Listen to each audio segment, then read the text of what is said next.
Welcome to Team Futurism. Today I'm joined by Mark Dwyer and Matt Kramer. Two old friends. We've engaged in some literary adventures over the years. Matt was the original editor for Jokes Review with me, and Mark Dwyer is our current art editor. Hello. I do talk about Jokes Review every now and then on this channel. It's jokesliteraryreview.com, and we previously did a chat, Mark, about AI art. Should check that out. Which is kind of like a cool, vaguely optimistic take. Today we're talking about doomerism, which is a little bit different. No optimism today. No optimism today. None. I'm gonna try to fight the good fight of optimism. I'm gonna try to argue against the doomer view. But I've been reading a lot about the doomer, folks lately. There are podcasts that typically have a lot of these folks on who are kind of vaguely doomer in one sense or another. Peter Zion is one guy who I've been obsessed with lately.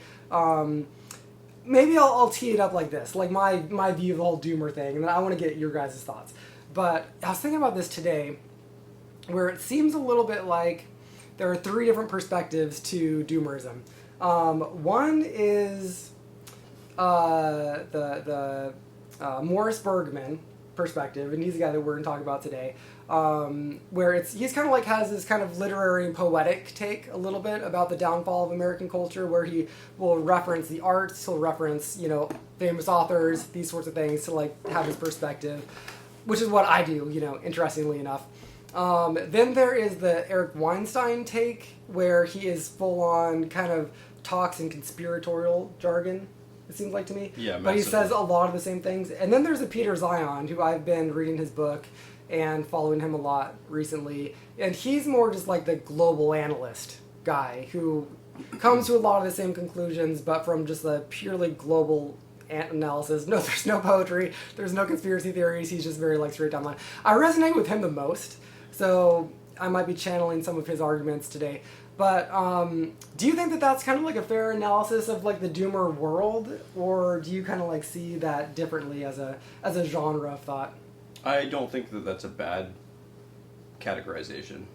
I'm not sure that I necessarily would categorize it exactly the same, but pretty much I think that's a good categorization. See, I'm not that familiar with Morris Bergman, because you told me about him just a couple weeks ago, your and only since then have I really pursued his stuff. Mm-hmm. But what's your take on him? Well, I would say your description's pretty similar to my take on him, but okay. I also interpret him sort of in light of, and all sort of doomer and, like I was saying a minute ago, post-doom ideas through, I don't know, my ideas are also sort of influenced, my takes are kind of influenced through the sort of Spenglerian view and the cyclical view of history. What's a Spenglerian view? Yeah, spell that out for me. That'd be an interesting one to expand. Well, Oswald Spengler, okay. The German philosopher. Are you guys familiar with him? I am not. Oh, okay, cool. I'm not probably that qualified to speak on him, but More than us.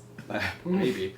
I've read selections of his magnum opus, Decline of the West. Oh, and, I've heard of that. Okay. Yeah, and his book, Man and Technics, and he talks about different types of civilizations, and the West largely he calls a Faustian civilization because it's made this Faustian bargain, if you will. My understanding is essentially with technology, and so I think it fits really well into the conversation around transhumanism and around where everything is going. Right. And then he, as well as my own view, I would say, are also influenced by some of the concepts found in Vedic religion. Okay. Yeah, which... So these are cycles. Cycles, right. Wheels within wheels. Right. Things turn, things happen again. Yeah, and the Vedic idea has the concept of the Kali Yuga, which I think is really... There's some issues with the time frame of what that means, because the concept of time in those ideas is massive. But I think it's an apt metaphor also. Okay, Kali Yuga is a period of doom, right? It's not a final doom, but it's an age of doom. Yeah, it ends in a cycle. It ends with the destruction of everything, and then the renewal, and then it starts all over with the We grew up Satya Yuga, which is the golden age. Well, I mean, we grew up with a very linear doom, It's like everything was going to end. There was a final battle, and then it was over. The Seventh-day Adventist. Yes. Right? Yeah. I know the old Doom scene. Well, I don't know the new Doom scene. You described that a minute ago in such an interesting way, where they that group of religious folks, they don't have a mythology that looks backwards, but that looks forwards, which is so interesting. And they take, all religions kind of have that view of the world is going to end, so follow us, right? Yeah. I mean, in the ark. Yeah, in the ark. right.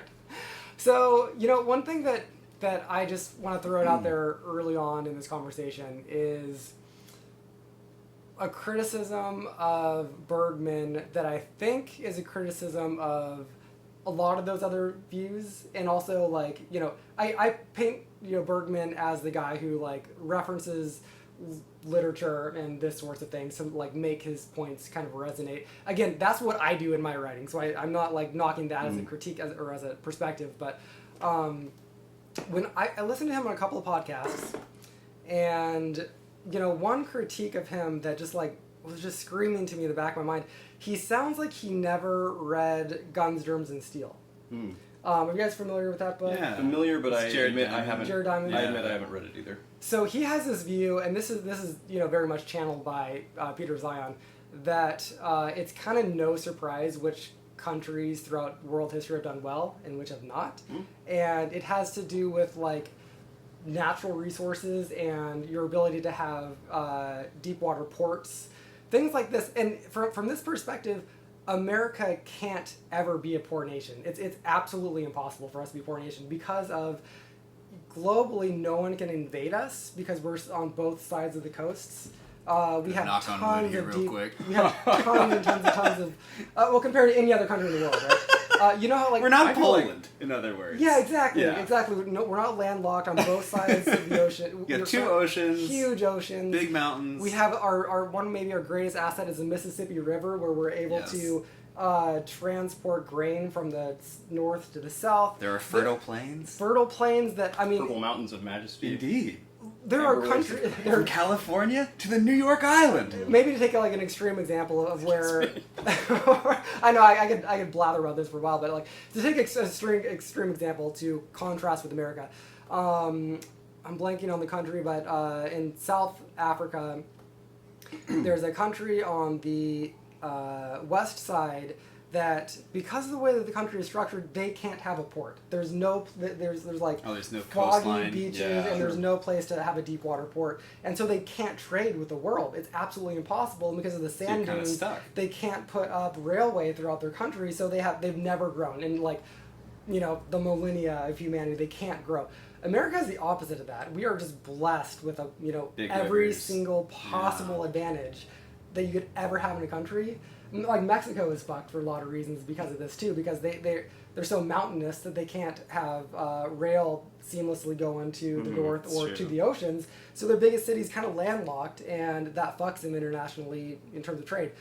So just because of that, sure, we can have these cultural issues, Bergman talks a lot about, suicide stats in America, and literacy, and these kind of high level cultural things, but we're the best grain producer in the world, or one of them. We, the things that matter, we can always feed ourselves. Ooh. Anyway, sorry. so I would yeah. So there, that's this is what I'm waiting for. You just said the things that matter. Okay, please, yeah. You just said the things that matter. Yes. I think that is a very impactful statement. Okay, good. Yeah. What you just indicated with connecting that to grain production, this is a common critique also that I share with a very right-wing thinker, Julius Evola. This idea that materialism is what matters, and I don't know if that's necessarily what you meant to imply. Perhaps it is, but I think all these other things too, like art and education, culture, these sort of, for lack of a better word, spiritual, transcendental values. I mean, surely those matter too, no? Yeah, I mean, that's a really great critique. I think that my argument works without putting any value judgments on it necessarily. It's just that if you look globally, we can, in a crunch, produce a lot of food. Okay, I mean, we can't. Well, these are different dudes. We can, in a crunch, produce, the military power to get whatever we need to make our iPhones work, whereas Absolutely. China can't. Right. If China like loses access to certain points of transport, they don't have the navy capable to go retrieve what they need to keep their modern economy going. We can continue to hold on to the trade networks with the cobalt slave mines to get our technological stuff. I mean, like literally, yeah. Yeah. Like, yeah, No, we can. absolutely. Yeah. But there's different dooms. There's Right. cultural doom, which is kind of what Bergman is talking about in a way. Yeah. And then there's fiscal, I don't know what. Like collapse of the Soviet Union would be a good example of Like a material doom. Material doom. Or we were talking about Jared Diamond a minute ago, right? Like that's very hard resources that are in decline there. Mm-hmm. So there's Yeah. a culture in decline, or is it society as a whole that's in decline? Right. Yeah, and I don't think those are. Yeah, They're not mutually exclusive, I right, don't think. right. But I think there are different things. They are for sure.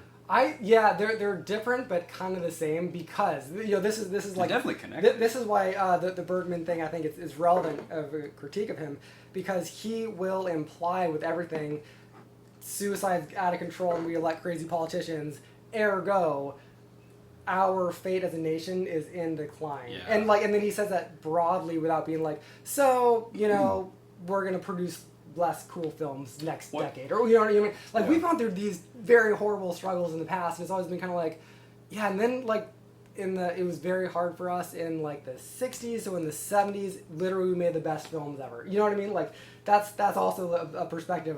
Sure. There's really hard social struggle, so then great art comes out of that. You know what I mean? It's not always like we were really hard social struggles, lots of suicide, and then our country fell apart. You know what I mean? I think there's Interesting. I think there's two important things to keep in mind too with Bergman. Well, not Bergman. Sorry, I think it's Berman. Yeah. And Berman. I'm thinking Ingmar Yeah. Bergman. Yeah. Apologies. I think it's Berman. I don't remember. It is. 'Cause I remember I was Berman, I was right? typing into Google with a Right. G, and then it Yeah. corrected. Apologies. Right.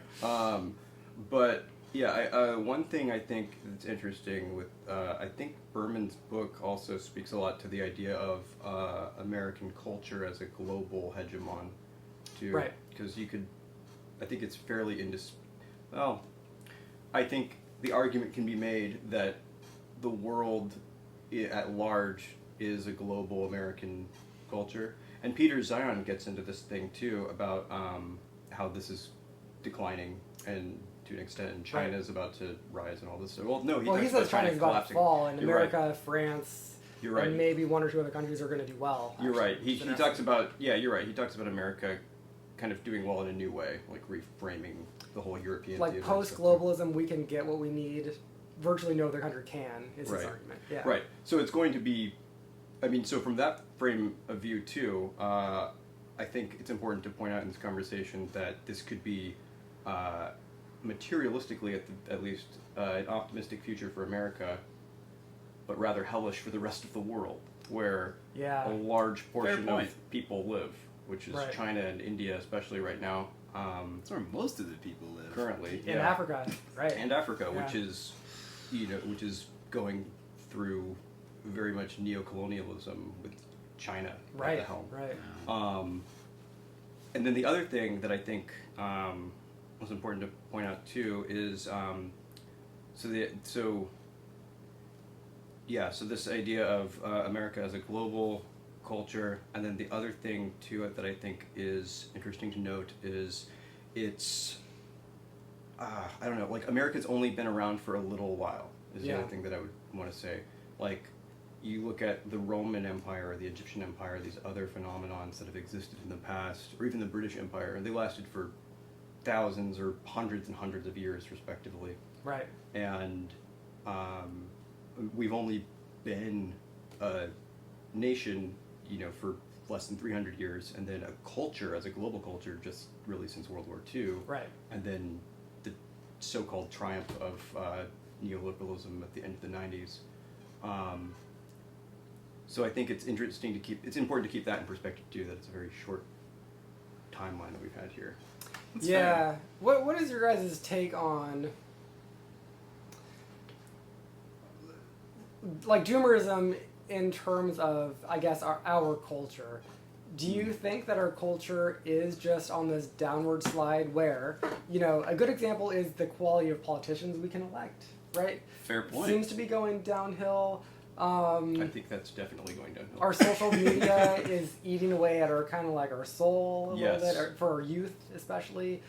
People aren't getting married, having kids. I mean, there is this long list. I want less kids for what it's worth.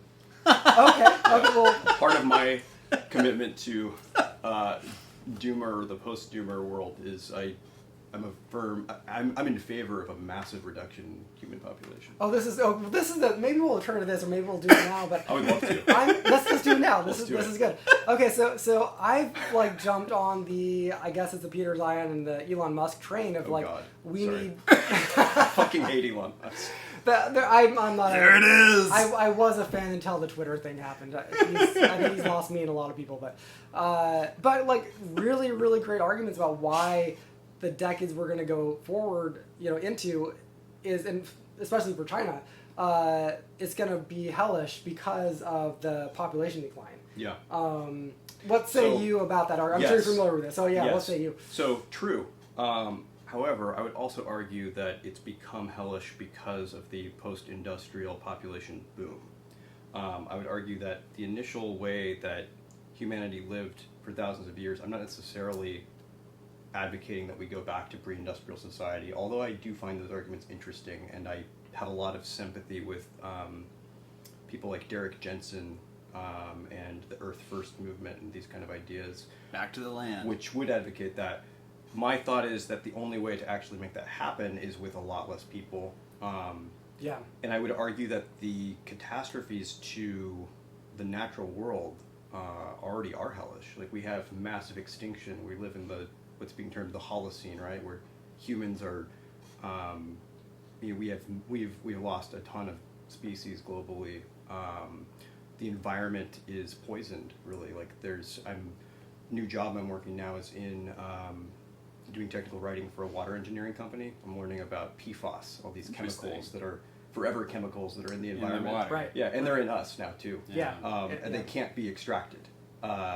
They're actually working on technology to try to get this stuff out of the environment, because there's new environmental standards.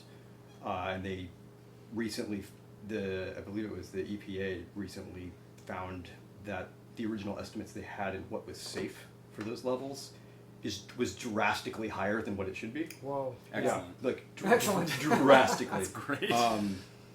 Yeah, and it's so I would argue we've already, for a non-human centric kind of view, it's already very hellish, and then for many other countries, it's quite hellish.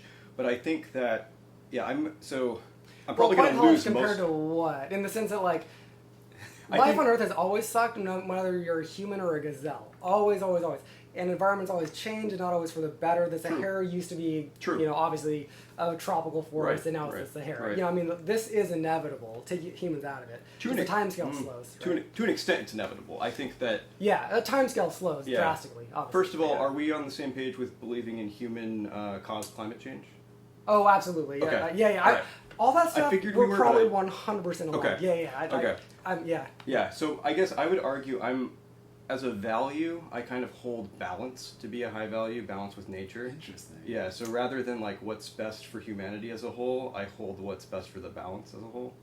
So, can I ask a question about this? That's super interesting. Okay, well, I want to go into my ideas on population reduction. I want to get to that next. I just want to pick this. Just absolutely. A little pen. I'm going to forget the pens if we go too far.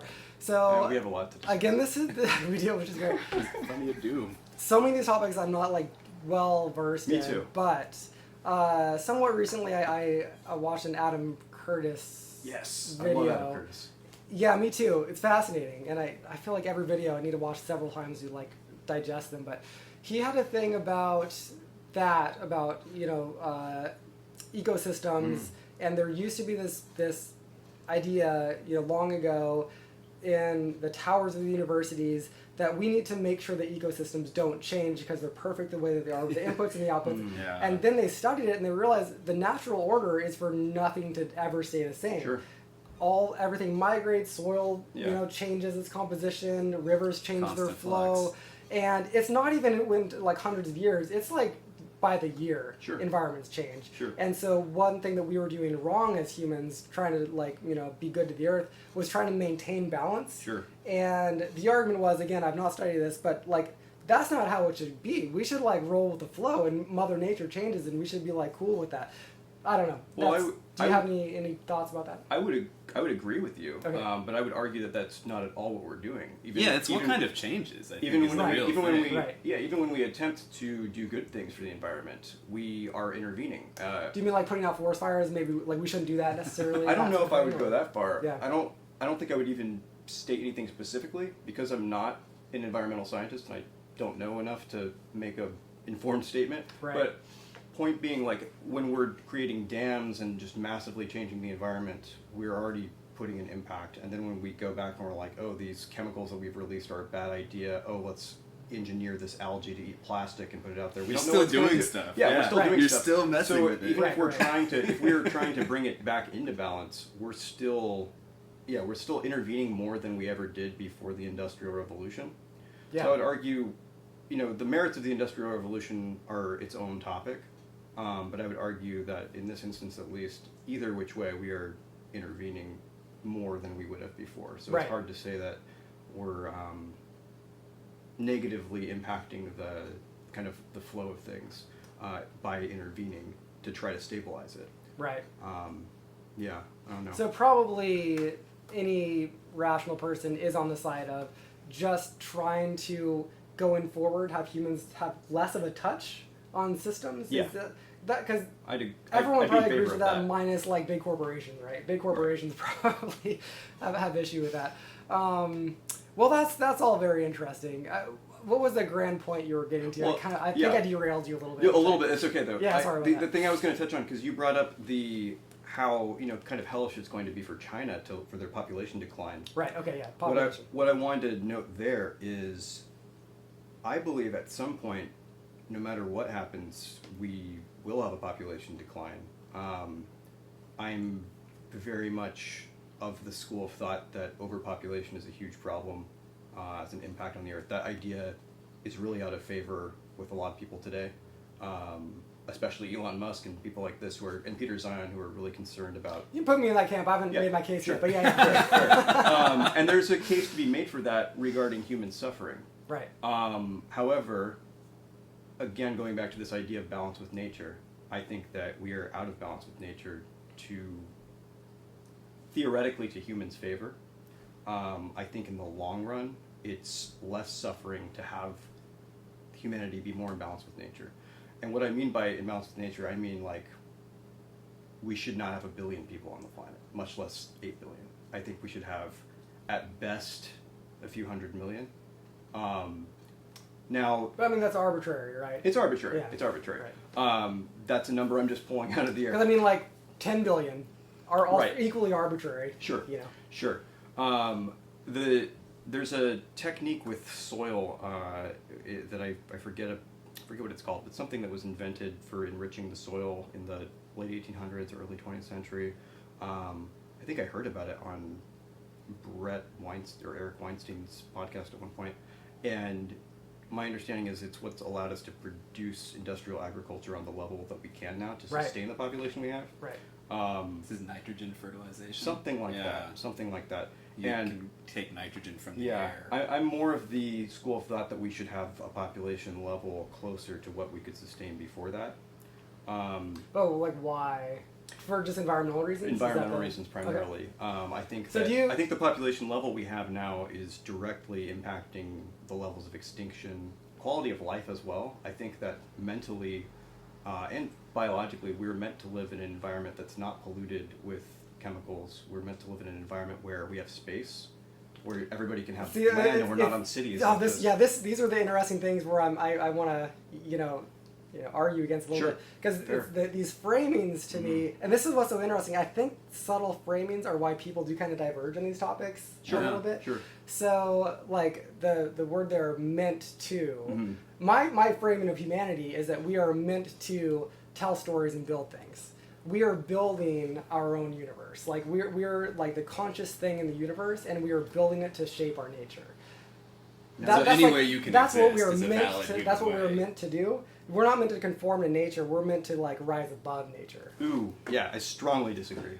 But why? Like, why? Because the evidence why is that what we do, and we're, as a thing that came out of nature, what we do naturally, like, dams are built by beavers, like, skyscrapers are built by humans, right? We're doing that, but we also go to space, our consciousness is too big for our little, Does a beaver dam cause a species of fish to go extinct? Does a beaver dam destroy, like, the Yosemite, Valley, like the Hetch Hetchy Dam and all these things? Even these things, they're only negative from a particular human... From a non-human centric view. No, from the human perspective of that thing has value. Nothing inherently has value. I disagree with that. Like, meaning is a thing that the human consciousness creates out of thin air. Okay. We have a different belief on that, Well, for sure. well, like, explain... Sorry to get so impassioned. I just No. disagree.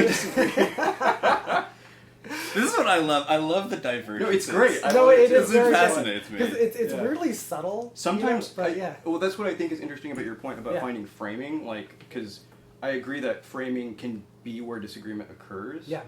But then I think there can also be fundamentally different values, and when we find where the framing diverges, we can find like, oh, we have different values. Apocalypse is a And I frame. think it's okay if we have different values. Can I frame my I kind of like think I grasp your vision for the future. Can I spell out mine? Yeah, absolutely. And then that'll be the points that we're reaching towards, perhaps. Yeah, Mark, yeah. then you'll have to tell us where Yeah. you sit. I'll weigh in and These tell two- you who's these two right. visions. I think that technological advancement is inevitable, and the only thing that's holding us back is just our understanding of physics, this sorts of things. The second we started learning how to tweak molecules and play with atoms, it was game over. We're going to take over the cosmos if you let us. That's game over for our species. That's just what our plan here is to do. That's a video game we're playing. Because it's not you or me, but there's millions of Elon Musks out there that they just like have a brain for these things, and that's what they're going to do. And we can't stop that. No It's one a can very stop that. Carl Sagan to the stars kind of vision that you have. If you just look at all like human cultures, we build stuff. That's just what we do with the tools at our hands. And now we know that the tools of the universe are, and we're gonna build off of that. So, but this doesn't. This could go many ways. This could go, a boring, path, Goldilocks. This could also go, we're going to destroy the universe, very likely. This could also go, take over the cosmos, have fun, lots of sci-fi books come true. A way that this could go right in our lifetimes, and I think that we can, even in conversations like this, work to make it so it's positive and not terrifying, is I think that we do just have a view that we want an abundance rather than a scarcity of things, but we do that in a way that doesn't cause harm broadly. So green energy is great. Like nuclear power to me is like the ideal, where you like I have mixed thoughts on nuclear power. even like solar panels that take over large swaths of land bug me, because like that was somebody's ecosystem. Some ant lived there, and I do kind of have a problem with that. Whereas a nuclear power plant, it just by the nature of it takes over less land and has the most bang for your buck, right? Especially when you do thorium or something like that. Yeah. It's supposed to be getting smaller all the time. Yeah. too, Yeah, there right? are modular nuclear reactors that is a thing now. I'm not right? inherently opposed to that idea. Yeah. So that's energy, and then we have food production, a lot of problems with big ag, but we can learn from the mistakes in the past. There's a lot of things that we can do to make that sustainable, and just like take everything and just like with that liberal, lame preservation of the world mentality, that green mentality, just go forward with all that. And I think that we can have a future where the more educated you get, the fewer children you have. So we're going to peak population and then go downhill at some point. So I'm not worried about population, overpopulation. I just don't think it is a problem. But yeah, I think that I see the future being, we have an abundance of energy, abundance of food, abundance of water. We have these things for a population that is no longer booming globally. And then we start to move out into the cosmos with our intelligence, and that to me is the main value, by the way. Both of you human see cognition. fewer people in the future is what's interesting here. That is interesting. Yeah, it is, yeah. Well, I don't know or do you see fewer people, or do you see it stabilizing at a certain number? I'm only kind of going off of what I've read about this, that it's supposed to peak in about 50 years and then start declining. And I think that I've some heard this too. people do say it's going to stabilize around, I mean, I actually 8 or 10 or forget the something? number. I think it was 2 less than billion? 10, but Yeah, it was less than 10 is what I remember. think so, too. yeah. Yeah. My, yeah, okay. I think the vision you outlined for the future is a hopeful one. Let's see, I wouldn't be mad about a Star Trek future, which Yeah. is like how I'm envisioning the way that you're seeing it. That's a good shorthand. Yeah, like I wouldn't be mad about a Star Trek future. I which think, we kind of live in, by the way. You That's know? true. We kind of live in it. I'm a I don't cyborg know right that- now, Our guys. cyborgs. I have a our space robot. travel. I think we should on my also. hip. I think we should Exactly. also Yeah. remember that the Star Trek future didn't come about without in the lore. There was a nuclear war in the 21st century. Right. Is that real? Oh yeah, well, real in the lore in TNG. Well, yeah, but they know everything. So they do, yeah. Which we're nervously close to at the They moment, also but, said yeah. that television died out as entertainment, though, in the early 21st century, which has clearly not happened. Yeah, so, it's- um, can't get everything right, Spock. right. Well, this was TNG, so Data Sorry. actually. Excuse me. In episode, no, I don't know that much. But no, like I am sympathetic to the idea of a green transhumanist future to Right. some degree, but I think there is an intrinsic value to things and to nature, and I fear that a lot of that gets sacrificed in this pursuit of progress or in this vision of the future. There's an interesting parallel to me also with the promise of sort of a Star Trek future and a transhumanist idea with with the Christian eschatology actually as well, which is both have this hope for a future paradise of sorts. That's not necessarily here. Right, which Yeah. isn't necessarily here, and both to some degree look to the stars. I think a lot of this, if we really got into the depths of the transhumanist vision too, ultimately we have to come at some point to metaphysics and to what the whole point of anything at all is and what we really are. Because if we come to this idea of, oh, we're going to eventually build this better future for humanity and then we're going to expand to the stars, the question ultimately comes up, to what end? Because ultimately someday the sun explodes and all this, and you can say that's so far away it doesn't matter. But then these are other questions which could lead into all sorts of other. In my mind, those are conversations. boringly easy to answer questions. So we don't necessarily need to get into it. But I mean, it's just kind of like, That's fair. yeah, people find a meaning and they tell a story about it. Yeah, and this is that the works for them. existentialist point of view, which Everyone can very easily find a story that works for them, and if Yeah. it's not working for them, they can tell a different story. Yeah, I and agree that's with you that we're story creatures. Yeah. I would agree with that too, and I think that's a valid way of looking at Which it. is why I think that like Christianity and other things aren't going to go away, because that is a story that works for people. You know what I Yeah. mean? Do you know the Voltaire thing where he predicted Christianity would end by the 18th century or the 19th Oh, century? wow. No, I did not know that. He had like an end date for it. That was optimistic of him. That's crazy. Yeah, Obviously, that was optimistic. didn't really turn out. Yeah, that's true. Has a world religion even remotely comparatively as large as Christianity ever ended? What about I mean, the Zoroastrianism? Hellenistic. Oh, that's It true. still Are exists. they around? Yeah. Do you know can we find some Freddie Mercury Zoroastrians? grew up as a Zoroastrian. Really? Yeah. Really? I didn't know Oh. that. Yeah, it He's still from exists. That's Iran good or something, trivia. I think, It's in right? Iran. Yeah, it's Okay, yeah. Persia. Is That's very Iran, good yeah. trivia. Right. Okay. That makes Yeah. me want to learn more about them. Zoroastrianism Right. is actually very cool. It's very transhuman in a sense, I could see that. because they have part of that worldview was that humans have to find answers to their own problems, not just look to God in the sky to solve their problems. Interesting. There's less of this like prayer, It's like very God, relevant to what cure we're my talking cancer. about Then here. it's, Absolutely. yeah, it's more like I'm gonna, like Prometheus. I'm taking fire from Yeah. the gods, and I'm gonna create my own civilization. So. I think the counter to the I very much like the Prometheus idea, but I think the counter parable to that, of course, is the Tower of Babel, right? Which is the idea, everybody comes together. I always thought when reading that story that God in that story is kind of a dick, though, too, because it's like all these people come together and they can do anything. And in the Bible there, it even says God is talking in the plural, too. Oh, yeah. Because it was Like written so long threatened. ago. Yeah, and he's like, oh man, we better stop this, because if they stay together like this, there's no end to what they can do. That's almost looking at the Prometheus thing from Zeus's perspective, reverse. if you will. Yeah. Right. Yeah. Yeah.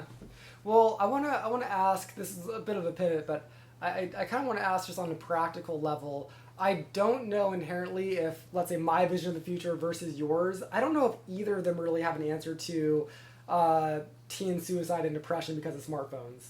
Like maybe yours, that's helping the population issue. Yours does, yeah, right. Right. Maybe yours does a little bit in terms of like the answer you might give is just like we need to, as a culture, turn away from those things a little bit, right? Whereas I would like to see all of it gone. My perspective, which is more like lame, might be we need to regulate it to some degree or something like that. I don't think that's lame. I'm in favor of that. If we're going to have it, I am too. I'm in favor of that. I mean, regulation is only, often, effective on the margins. Yeah. So And you have to know that going in, right? Right. But, yeah. There's only so much you can do. So what would your prescription be for the ills of American society that Berman highlights? Man. Like, People don't want to know my prescriptions. Well, this is where it might get fun. What would you? I mean, like, you're Well, it not has like to be- mass suicide rituals or anything No, like that. no. It has to be premised on a controlled depopulation, though. And that sounds... Spell that out a little bit. Yeah, fair. Because that's a scary thing to say given history. Yeah. Yes. So again, like I said, people don't want to know my prescription. But I think there's and again, this gets really tricky because everyone that's tried to control a society throughout history, from the Nazis to the Maoists, and the Soviets, have. It's always Central planning doesn't work. No, there's never an instance where it goes well. Yeah. What my solution would be, though, I mean, I feel like you could have. I don't claim to have the plan, but I feel like you could plan a way in which you're like, all right, we're planning to depopulate, not by killing people, but You're by incentivizing. Yeah, incentivizing people to not have children or whatever, and rewilding the land, restoring places to a more natural state, trying to bring back species, rewilding the land, depopulating in this way, and we'd have to come up with a humane and ethically acceptable way. Which there's a way to do it actually, and it's actually pretty easy, and it's educate women. That's the way that you decrease populations. Regarding birth control and things like this, or just what? education, higher education. When there is education and workforce for women, in favor of expanded education. For childbirth plummets, and we've seen this across the Western world.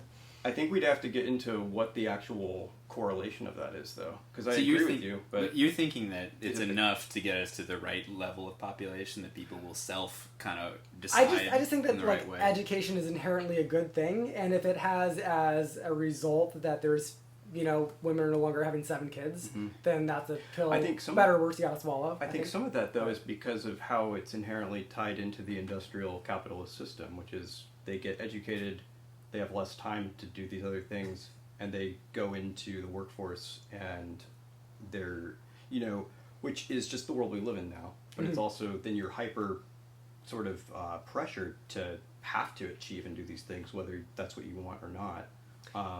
Not that anybody's forcing you into... Well, you can still have your cake and eat it too, in the sense you can still get educated, but be Catholic and still have 10 kids. You can but how could you do balance both, that? Yeah, I Practically. mean, if you live in certain states or countries, you kind of sort of can. If you live in California, good luck. Yeah, exactly. Right. Yeah, and I would say California seems to be more the way that the future is going too. Yeah. And if we look at, Silicon Valley and all these things, one of the things that is the most terrifying vision of the future to me is looking at San Francisco and the Bay Area. You see this disparity of these ultra rich, and then you see people just literally shitting in the street. Yeah. And I personally, I don't really even like going to the Bay Area anymore because of how Blade Runner it looks to me. Yeah. And if that's the if that's the future that we're going into with transhumanism, that I definitely don't want that. I think that San Francisco and LA are a very particular case. I mean, I'm not entirely... Because you can look at New York City, and they handle their homeless population wildly different because it freezes in the winter and no one can sleep outside. we with the ACLU and everything kind of like pretend like, oh, it's your personal freedom to sleep outside, whereas What a like, freedom, and right? it's just because You you're have not the freedom to suffer. What a it's just freedom, because you're yeah. not going to freeze to death. Like the second San Francisco starts dropping below 0 in the wintertime, ACLU and everybody's gonna be like, get them off the street immediately. It doesn't matter. Yeah, what you do. well, I mean, we have Like, the same that's- issue in Sacramento, though, in the summertime with the heat, Yeah. right?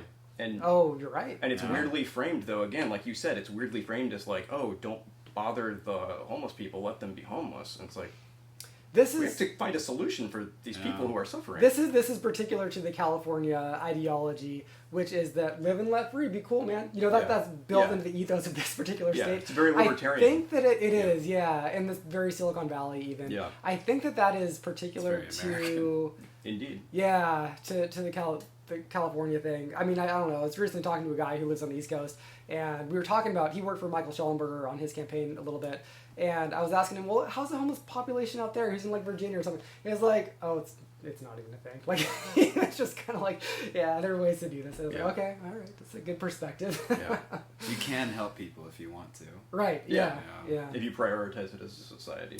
Yeah. Rather than having multi-billion-dollar, multi-million-dollar nonprofits that are there to just like kind of feed themselves rather than Yeah. actually helping the homeless. I think that stuff's really... I'm very cynical on the California homelessness Oh, topic. No, So me you too, me come too. from San Francisco. Well, Like, the other thing about San Francisco too that's Front funny line. is that like if you go to certain neighborhoods in San Francisco, you'll never see a homeless person, and you will think that it's like hippie paradise. Like It's because they're not allowed in there. walk through Noe Valley, you know what I mean, Because or there's even people. parts of the Castro where you're not going to see any homeless people like at a cafe in Noe Valley. You're just not going to. not in the Presidio. But if you on 24th Street, if you walk down to Mission, down to 24th and Mission, a couple blocks from Noe Valley, yeah, it's everywhere. But like there are ways to never see a homeless person in San Francisco, which is just also interesting. Yeah. Also kind of interesting.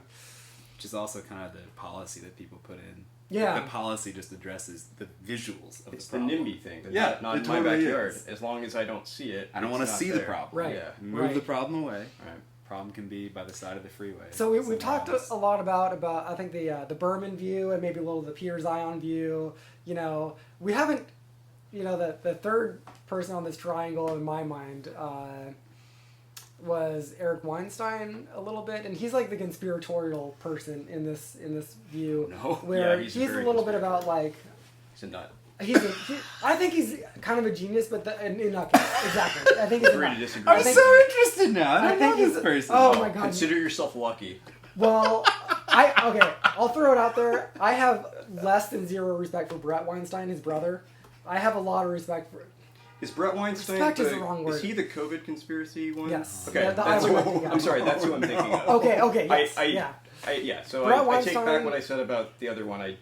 Yeah. He's a straight up internet grifter. in my He's a mind. grifter for Yes, sure. thank you. Whack job Cheers to grifter. that. I Yeah. still follow a lot of people on Twitter, Yeah. unfortunately, who still kind of like think he's legit. Oh my god. I thought he was really interesting for a little bit. He was, And then I yeah. saw he was just clearly grifting. He had Yeah. made up his mind from the beginning, and he just went with it. Using semi non-legitimate studies Yeah. to like say that ivermectin is God's Yeah. gift to humanity to solve Yeah. COVID. Oh my god, Christ. dumb shit. Dumb Yeah. shit. But no, fair enough with his brother. Did you know Eric Weinstein? Yeah. Yeah, so No, he also has yeah, I find him more interesting. he has that conspiratorial mindset and Mm. framing. Interestingly, he will frame things as if it's a global conspiracy. You know, global he'll talk elite. about Davos or The whatever, globalists. that type of shit. Oh, just kidding. He's not Alex Jones. He's not like That's good. really off of his rocker. No But reptilians. yeah. But he will just in the language he uses make it sound like everyone in the American government, for example, knew that globalism was unsustainable, and they've just lied to the American people about it being the sustainable thing. We're gonna tank our economy is gonna tank in the next 20 years, and they are keeping the information secret from Jesus. us. That's like his That's a perspective. perspective. He says like the kind of same things or the same broad strokes analysis that Peter Zion has about globalism for various reasons ending, population collapse, blah blah blah. But he has that phrase. What is your take on that conspiracy view? Oh. It sounds like you're not into it. which No, is my take on me, that is yeah. I think it's too convenient. I think Yeah. my take on Like large most scale conspiracies. Yeah, my take on large scale conspiracies is very much something that Terence McKenna said in a speech a while back. Like the idea that the Freemasons or the Jews or whoever is controlling everything, or the Illuminati or what have you. It's this it's coming from this place of fear, which fears the idea that no one is in control. Someone must be controlling it all. Which the truth of the matter is, no one is in control. Right. No one knows and what's going on. Scarier. We are here on this planet just figuring it out from the existentialist point of view, coming up with our values, deciding how we're going to do things. There's no rule book. No one is in control. There's no grand conspiracy. There's lots of systems and lots of things that are interacting with each other. But the idea that somebody has known how everything would go, it's a very comforting thing to think. Yeah. Even though it sounds scary, and if only there was a good person controlling everything. Or even if it's a bad person, it's comforting to some degree. Someone it's can at control least everything. someone is driving the car. At least someone is in control. Right. It's much scarier to think we're here all alone and there is no one in control. Right. This is But a I think tangent. that's the truth of it. This is a tangent, but like I always would watch these crime shows, you know, and the crime show is the fantasy of like they have the crime lab and they're like 20 guys working on it, and they have like they're check for semen. Yeah, enhance the file, make it larger. But it's this fantasy that there's someone who's totally in control, and there's someone who can handle every step of an investigation. No one's in control. It never happens. That is why they're like Sherlock Holmes is so satisfying, because he is actually in control, and it's so satisfying to watch. I think that there's a little bit of a personality trait associated with who will buy into that view of the world, where someone has. I mean, you know, I grew up very conservative, and I think that was part of that conservative mindset. A little bit was just definitely. like, and that's why, you know, conservatives, I think, God bless them, are so easy to get riled up on any given topic. Whether it's, you know, drag shows or anything. Who's controlling this? It's so easy to rile them up because there's that fear thing. There's that like fear. But yeah, I mean, I don't know. I have no time for that conspiracy like framing either. Although, you know, it is interesting when a conspiracy turns kind of legit, kind of true, which happens every now and then. I don't know. I don't know if you guys have any pet conspiracy theories. There are conspiracies in the world, I would say. Oh, yeah. But there's no grand conspiracy of, like, controlling everything. Yeah. And if there is, it's probably pretty mild and tame. Like Davos has on their website some framing about how this is our grand vision for humanity. Like, they frame it almost like that. Yeah, It's an unfortunate framing, but it's also, like, super, like, oh, let's get people education. You know what I mean? Yeah. Well, and also they're not actually in charge of everything secretly. Exactly. Which is the big conspiracy thing, right? Like, yeah, like, okay, this will probably come as no surprise, but I'm a huge fan of, like, what's written on the Georgia Guidestones until they got blown up. It was written on the Georgia Guidestones. There's a population is this too cult thing. of a reference for you? No, you know about this. Okay. There's like a population thing. Control, I'll yeah, let you. Yeah, there is. No, by all means. So, as I understand it, they're instructions that were on these large tablets that had, like, I don't know, what was it? It said something like maintain the population at 500 million or something. It was supposed to be like some weird, you know, testament for the future. Yeah, after the bombs drop. After the bombs drop, and it's us against us. This would stand as a monument to how we should organize our society. Yeah. But it got blown up. It didn't survive the bombs. No. It didn't survive some after the QAnon bombs guy. dropped. Yeah. Where was this in America? In Georgia. In Georgia. Called the Georgia Guidestones. I missed this. Somehow. This is a worthy story for you. Okay. Check out the Wikipedia entry. It's fantastic. While we're on this conspiracy theory topic, where there are people who will do stuff like blow up the Georgia Guidestones just because they believe. Well, because it looks conspiratorial. It's like, oh man, this is proof. I was reading this Berman book that we've been talking about. Yeah. And this book is from like what, 95? 99. 99, okay. Pre 9/11. Pre 9/11. Which is wild. And he has this just despairing take. And you look around now with conspiratorial thinking in the United States. I don't know. Mm-hmm. Well, I mean, one thing about Berman that I think is just like, I think it may be too easy of a critique to give, but I listened to a couple of his podcasts. Some of them were quite old, and it's just interesting, like, of course, like on any given take, he's like, oh yeah, we're going to have another 2008 style crash in 2013. That's like, it's very, he gives these very always kind of a bummer prediction. Like, most of them are wrong. You know what I mean? Which is also just kind of like, well, that's his thing. That's his view. Sure. That's why how he sells books. He's not going to sell as many books if he's kind of like, yeah, the future's kind of like, for America. It's going to be great in some ways and bad in other ways. You got to sell some books. He's just focusing on the bad things, and a lot of it is just like, so you got some confirmation bias in there. Oh, yeah, exactly. Sure. Which is also, I get it, because like this is why we're referencing him, because he represents a thing, and that's what makes it valuable. So, you know. Another thing I want to note that I don't think we have time to get into because it's another hour at least of conversation. Okay. But We can do cliff notes on it. Maybe. Yeah, yeah. The idea of post-doom. I want to hear this. Yeah, There's a let's conversation. set this up. Well, there's a podcast called Post Doom with Michael Dowd, I believe is the guy's name, and he talks about this idea of sort of accepting collapse and then like how to sort of psychologically and spiritually adapt to that. That's all I have to say about that. I just think it's an interesting way of framing, like where you have the idea that there's going to be all this negativity, but you're not upset about it. Like you kind of, you're like, okay, but you're not going to just go be a. Because the classic idea of a doomer is someone who sees all this awfulness coming. I'm gonna get mine. Well, and hides away. There's that, or right? they even just give up and they're just Right. like waiting, just waiting till death, basically. Berman referenced some group of young folks in Japan who just, rather than participating in the Yes. dog-eat-dog workforce, they just hide out in like a little community and play video games all day long because they have given up. Well, Which there's- is, People yeah. do drugs in America too. Exactly. There's Right. a phenomenon in Japan of I think it's called the Hidori men, or I don't know. That might have been what he's talking about. Where right? they Yeah. just don't even come out of their rooms for years. I think that was it. Jeez. Yeah, I think that was it. But they're just alone. Yeah, like you said, playing video games, and it's very disturbing. That's But that pretty doesn't have dystopian. to be how the future is. Right. And I think what your point being with transhumanism, like it doesn't have to be this technical dystopian future. It can technological dystopian future. It can also be, there can be sort of a green, optimistic solar punk is this kind of idea. Yeah, that we're talking well, about. you know what's actually kind of interesting about my vision here is that it does actually kind of, I think, very much like form fit with yours about like what humanity will be doing day to day. And I think this is just what is happening right now with technology. Is it's so easy to go down to any store anywhere in the universe and buy a mug, right? But I have a friend who does pottery, and several of my favorite mugs in my cabinet were made by her by hand. And that it's satisfying for her to make. It's genuinely fun. It's also economic, and it adds value to my life.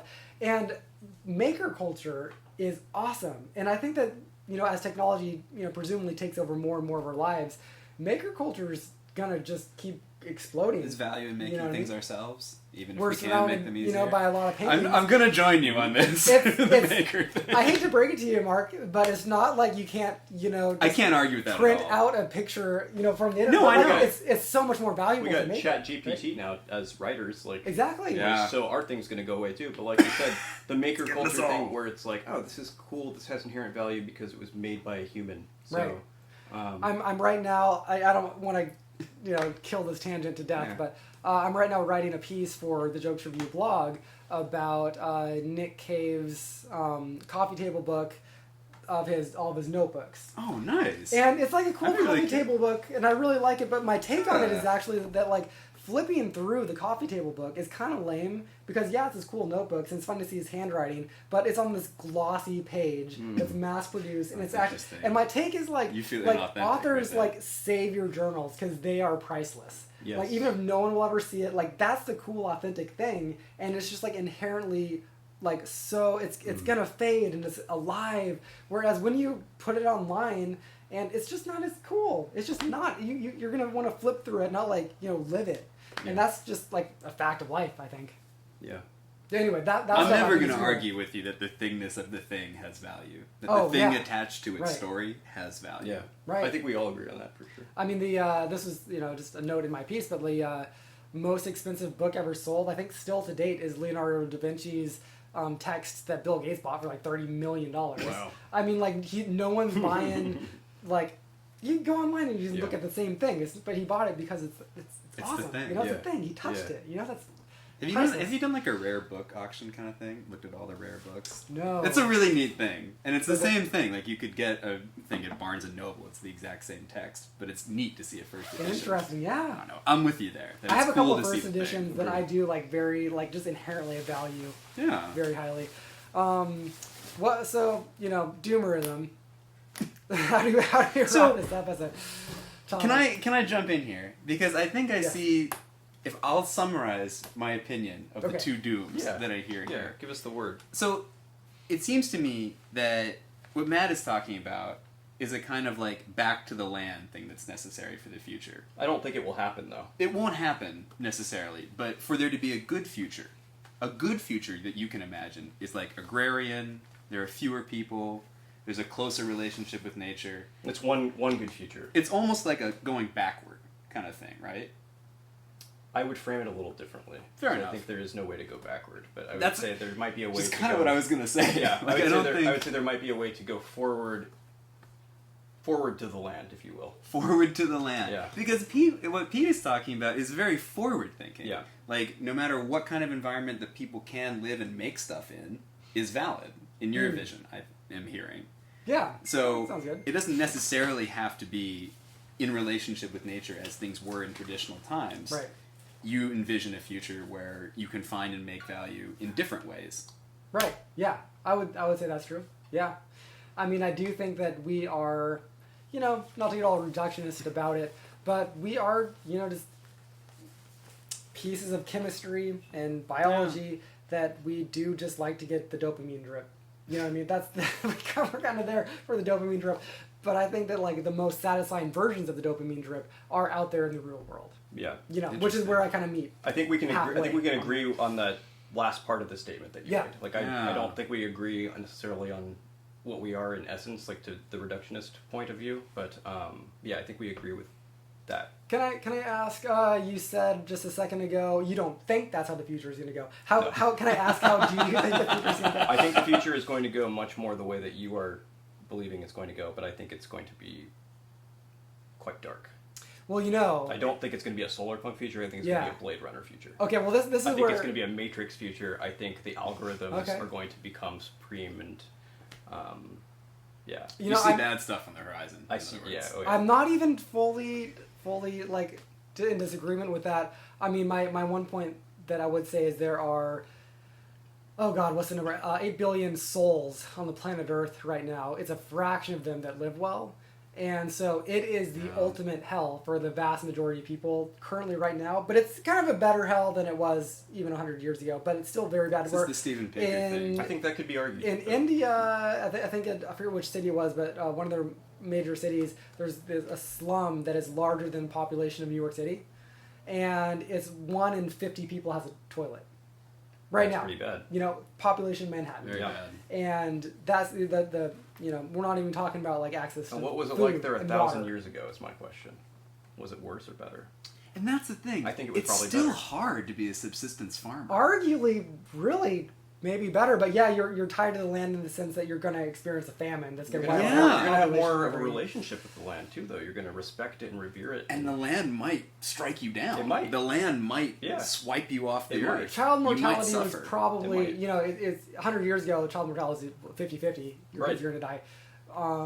In India right now, I don't know. Maybe it's not that. I don't know. I don't know enough about Yeah, that, there are so- different metrics. There are different Yeah, metrics, right? right, you right. look at. So Right, who right. knows? You'd have to look at a lot of them, I guess, to Right. make that assessment. But You guys have read Steven Pinker, yeah? yeah, I So- can't bring myself to read Steven Pinker. That's fair. I've watched some Steven Pinker lectures, though. He's an fair. his interesting writing thinker. is pretty boring. I don't Let's be agree real. with him, but he's an interesting thinker and an intelligent man. See, Much smarter than me. Eric Weinstein thinks that he is completely off base, and Eric is the anti Steven Pinker, which is interesting. Jeez. I'm much more Steven Pinker, but yeah, I want to. Maybe we can. There's Yeah, one I- idea that's interesting in Stephen. I read Enlightenment Now, and there's Okay, yeah. one part of Enlightenment Now where he's talking about doing like a back to the land kind of thing to solve problems. But he says no one's going backward. Right. Yeah. No one's reducing their life, their lifestyle. Right. Yeah. No one's consuming less. No one's going to consume less, even if it is what we need to do No, of to course not. ensure human thriving. Of course not. No Right. one's going backward. course not. And like, it's one thing for us to say we're 3 white men in America and say like, oh, what the world needs is to have less. What is it for us to say No. you should have less? Right. We've had everything. Right. We've had every advantage this planet can give us. So what would it be for us to say, you know what? For thriving, you should you should make do with This less. is where it would get into my rather It's a frightening dark future. prescriptions for the future. Yeah, which exactly. I won't actually give, but Because to give them is a pretty harsh thing, right? Like, Yeah, it's I'm pretty not hard gonna- for us to stand there I'm and not say, going to be the one to outline what I think might be necessary on the record. But I mean, there has to be a way that you can move forward. in kind of what you're envisioning for the Yeah. future that doesn't involve making those kind of judgments? Sure. Like maybe technology can solve some of these problems? Who Again, knows? this is the eschatological hope of Yeah. transhumanism. Right. Fair. Right. Yeah. I mean, I do think that there are a swath of metrics to look at whether humanity broadly is doing better. Well, I mean, we can really kind of only talk about in terms of America, in terms of our experience. Yeah. And right now, America is like, you know, I hate the word. We're even but wealthy Americans. spiritually right? doing poorly, right? I think like our youth and everything, spiritually we're not doing well. Right. And that is something that I do think that this is one of my prescriptions that's a little bit bleak or whatever, but I think as soon as the boomers leave politics, I think that the millennials are going to do a better job of governing. I sure hope so. In a way that like gives healthcare to people in a better, That's not wood. That's Damn not, it! Damn it! There we go. But that's I think slightly inevitable That's why because the we're boomers screwed. had it too good. They had it too good, and they don't know what it's like to not be able to buy a house and afford child That's care true. and blah. They That's did not true. have that in their experience. You could work as a teacher and buy a house 50 years ago. You can't do that today. Maybe in like Alabama you can, in certain like where property values are low. I don't know, but like the general millennial is suffering. We're poorer than our parents, and that's Right. going to make us have a different perspective on politics. Yeah, I think you could well be right on that. Whether you're right or left, I think Yeah. that it will actually make us more in tune with, less selfishness. I think in politics. I hope so. Hopefully. I hope so. Yeah. Well, we actually did all of that without really talking politics, which is interesting. Yeah, we do that another time. We should do it another time. I Yeah. actually think that we might actually agree on politics a little bit We too might. much, We but might. we'll take that up again Yeah. another time. All Can I right. say this was fascinating to see? Oh, Because what yeah. I really wanted were these contrasting This perspectives is a great that hit each other. conversation. This is a great It was very conversation. good. That's We'll good. have I would do love it to again. talk politics with you sometime. Let's do it again because I actually Yeah. genuinely don't know where we stand. Same. Almost anything. which Let's is- do another. which is Let's great. do another podcast if we'll, you'd like. We'll do another one. I'm down. We totally will. Till next time. Till next time. Thanks, guys. Yeah.